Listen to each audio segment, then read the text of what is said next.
Dominika, po čem si boš najbolje spomnila letošnje leto? Po veliko stvareh. Mislim pa najbolj po tem, da sem pač naredila res ogromen korak naprej in prestopila v AC Milan. Zelo lepo, čestitam. Jaz sem tudi tvoj fan, tudi vidim, kak gol zabija. Zelo lepo, čestitam.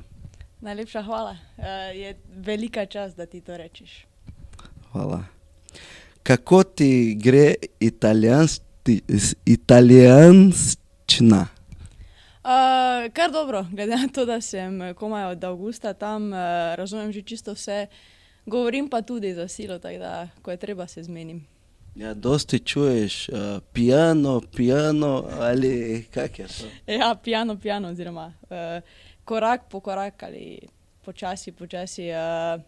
Ja, načeloma so zelo potrpežljivi pri moji italijanščini, ampak tudi kar presenečeni, da mi gre že zelo dobro, tako da super. Bravo, čestitke. Če bi morala povedati v italijanščini, Maribor je najlepše mesto in jaz sem vesela, da sem od tukaj bi šlo. Kako? Okej. Zdaj tako, ne. Ko jaz začnem italijansko govoriti, me ponavadi na španščino vleče, ne. In okej, lahko probava. Maribor, kako si rekel? Maribor je najlepše mesto in jaz sem vesela. Maribor più bella città. Io sono molto felice che sono di qua. De qua. Bravo, čestitam. Muy bello, muy bello. Grazie mille. Znaš kaj speči? Če znam kaj speči? No ja. Ne, če res hočem, znam, no, sem pa načeloma, nam kuhajo tam, tako da bolj slabo prakticiram. Plus tega, ko sem doma, sta ponavadi sestra in pa mama, pa tudi babica so in charge of this.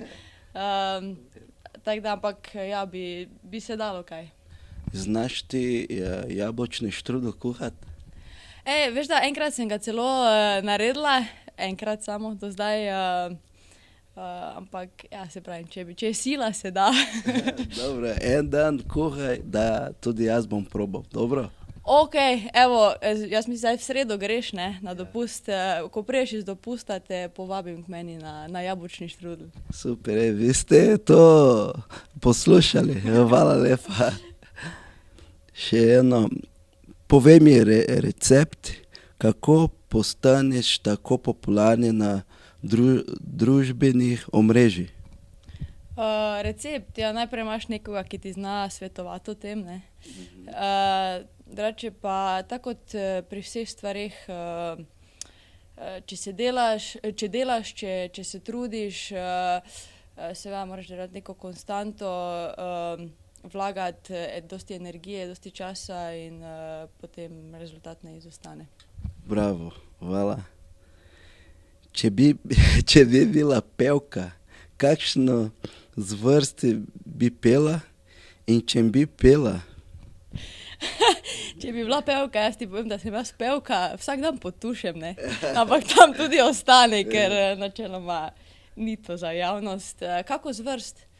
Po mojem kaki pop, no, nisem glih za neko klasično muziko, pa tudi kaki metal mi ni glih pri srcu, tako da pač kaka popularna, no. Katera muzika ti je všeč, tako, če lahko poveš enkrat? Saj pravim, to, kar se večinoma sliši na radiu, no. Zdaj tudi pri zvrsteh muzike nisem najbolj podkovana, tako da težko razglabljam v detajle. Ampak ja, kaki Ed Sheeran, Imagine Dragons, The Script, kake take stvari, no. Tudi glede na to, da sem v Italiji, je tudi dosti italijanske muzike ker seveda pač Italijanke poslušajo samo italijansko večinoma. Dobro, hvala. Si predstavljaš sama sebi v vlogi komentatorja? V vlogi komentatorke? Ja, jaz sem dostikrat v vlogi komentatorke, ko gledam svoje tekme. Ponavadi mi ne pustijo gledati mojih tekem, zaradi tega, ker sem preveč kritična. Ampak ja, saj si že sam bil kdaj na klopi, pa veš, da je zelo težko gledati zraven, tako da, in da se cel čas komentira. Drugače pa kot komentatorke nekje tak na televiziji, to še nisem bila, drugače mislim, da bi mi šlo, no. Super, super. Tudi na moji tekmo komentira tako? Na mojih ali na tvojih? Na moj. Tudi, ja, saj sam veš. Dobro.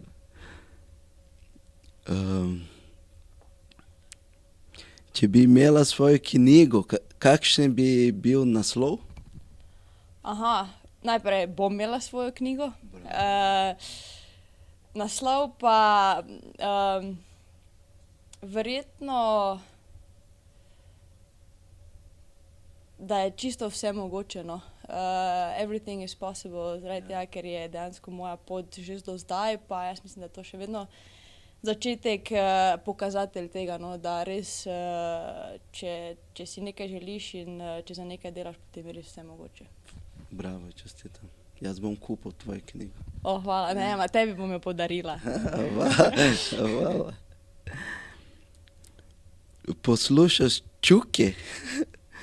Poskusi zapeti in vers od ene njihove pesmi. Čuke?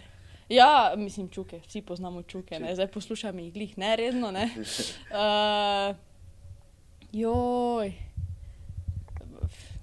Katero bi njihovo?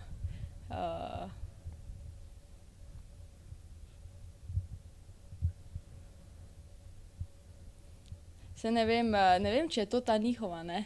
Ko sije luna na obalo. Ni to njihova? To ni njihova.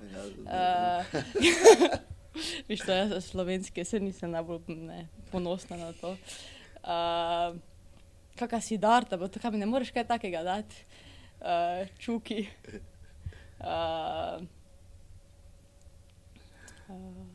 Dobro, potem gremo dalje. Bova to za naslednjič pustila, ker pesem o Čuku mi zdaj res ne pride na pamet. Ja, potem na koncu bomo še enkrat to. Koga od svetovno znanih športnikov si želiš spoznati in zakaj? Ja. To je zelo dobro vprašanje, zaradi tega, ker večinoma pač to, kar so moji idoli, sem jih nekaj že spoznala. Bi pa rekla, da mogoče v tem trenutku Megan Rapinoe. Za tiste, ki ne veste, bila je najboljša igralka na svetu letos. Predvsem zaradi njene karizme, no, zaradi tega, ker je punca res stoji za tem pač, zato kar verjame, ni samo absolutno fenomenalna igralka, ampak je tudi osebnost, no, in jaz mislim, da je to v kompletu je ena stvar, ki tudi jaz recimo, da težim k temu, no. Super, super. Upam, da bo zdaj na novo leto bo spoznala. Hvala. Kaj želiš ljudem v novem letu? Lahko italijansko ali slovensko? Povej. A bom kar slovensko, tako da če nisem v italijanščini. Kaj jim želim? Ja. Želim jim to, da bi res vsak od njih začel delati to, kar ga veseli, ker jaz mislim, da večina ljudi zapravlja svoja življenja in pač gre iz neke rutine v rutino in dela to, kar jih ne veseli, no. In potem gre življenje mimo in na koncu se vprašajo, kaj so naredili oziroma če so sploh uživali v tem. Tako da jaz mislim, da si vsak zasluži vsaj za kratek čas videti to, kar pač imamo midva recimo, ne, da res delaš nekaj, kar si želiš in da ti je vsak dan užitek in fajn, ne da čakaš na neki vikend ali pa na neki dopust, ne. Tako da jaz mislim, da to je ena stvar, ki bi jo želela vsem, no, da vsaj enkrat v življenju probajo to oziroma okusijo. Hvala lepa, Dominika, za vse. Želim srečno in dosti uspeh za novem letu. Najlepša hvala in enako tudi tebi.